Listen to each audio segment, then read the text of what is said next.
my parents separated, our dad said we were only to call him by his first name, Mort, since he felt he was more of a friend to us than a father. He wanted his kids to reflect his new hippie lifestyle, which meant abdicating from anything establishment related, jobs, taxes, laws, and traditional roles, including parenting, which is ironic considering he was a child development professor before he left our mom and us. The summer I was 13 and my brother Steve was 12, we squished into Mort's small rented house in San Francisco, made smaller by his friends and former students who dropped by, crashed for a few days, trading joints, nickel and dime bags of pot, and tabs of LSD. A couple of weeks before we flew back to our mom's, Mort decided to take us camping in Baja California.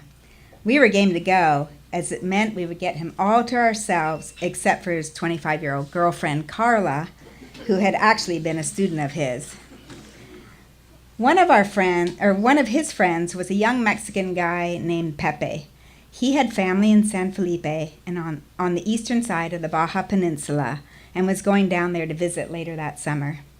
He was one of Mort's closest friends, so much so that when Mort bought a small step van, he gave Pepe his Ford Comet convertible, probably because it didn't fit into the hippie look. Pepe left for San Felipe a week before us in the red sports car with the white top folded down, his long black hair waving at us as he turned the corner at the bottom of the hill. The old delivery van needed fixing up before we hit the road. Mort named the van Samantha. To make her trip-worthy, he declared that she needed a loft bed and a compact wood-burning stove. The stark walls looked too industrial for Mort, so he bought some carpet scraps and a big bucket of glue. In typical Tom Sawyer fashion, he played up the fun of cutting the carpet scraps with X-Acto knives and gluing them on the walls. "You can make any design you want. I got lots of different colors, so go for it, man," he said as he handed Steve and me the knives and the glue. I struggled with going along with Mort's demand to decorate the van. It seemed more like a chore than an art project, but I didn't want to upset him, so I feigned enthusiasm and sloppily stuck carpet scraps to the walls. We loaded the van with camping supplies and headed south. Mort thought picking up hitchhikers was good karma. What goes around comes around, he believed, so we stopped and picked up almost every hitchhiker we saw. Pot, I assumed, was the hitchhiker's currency. Every hitchhiker asked Mort if it was okay to smoke, which, of course, it was. As joints and pipes made their rounds, I'd pass them along to the next hitchhiker without taking a hit. I thought the dizzy, lightheaded feeling I got every time the van filled up with skunk-smelling smoke was car sickness. Yeah, right. We crossed the border at Mexicali and drove south to San Felipe. Setting up camp meant parking Samantha on a deserted part of the beach. Steve and I went down to the water while Mort and Carla made a big pot of spaghetti for dinner. Pepe and a couple of his friends came by that evening in the red convertible. Steve and I rolled out our sleeping bags on the sand, climbed in, and fell asleep while the adults talked and toked all night long. The next day, we drove to town to stock up on provisions. As soon as we parked Samantha, one of Pepe's friends ran up to us and said that Pepe had been arrested.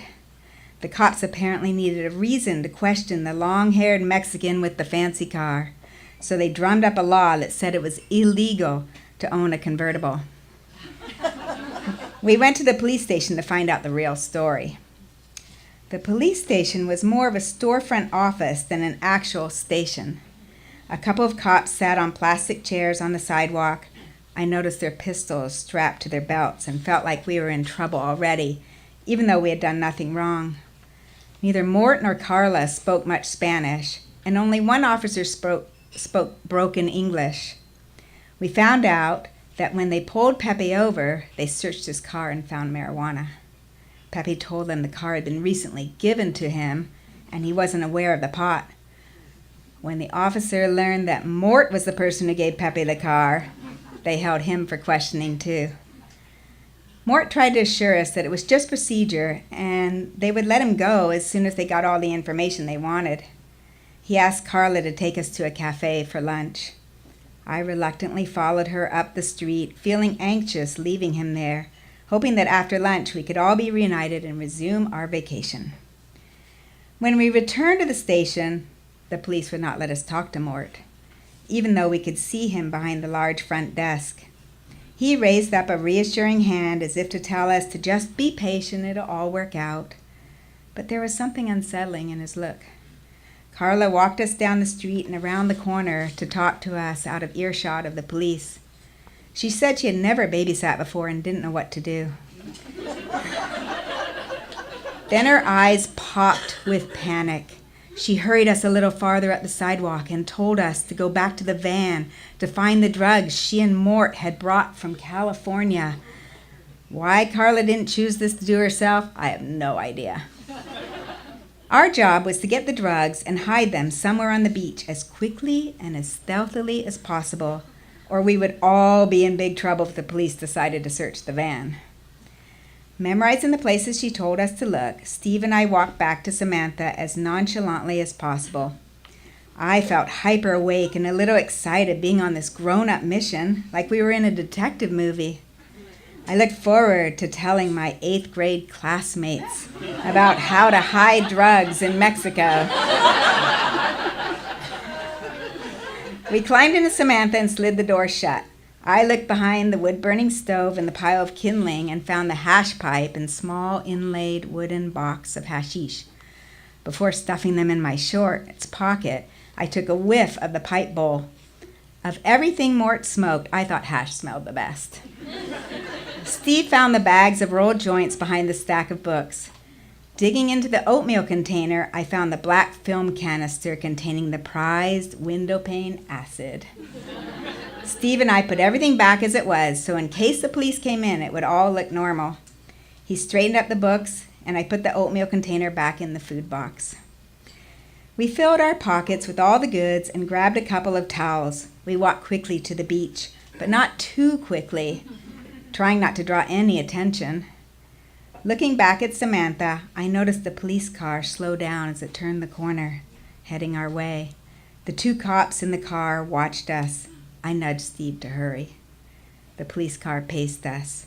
We scurried up the beach, pretending to look for a decent place to lay our towels. We whispered about where to hide the drugs.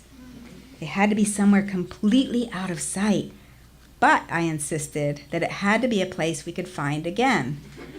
I wanted Mort to be proud of us that we could lead him back to the spot to retrieve his stash. Steve spotted some driftwood logs farther up the beach and away from people.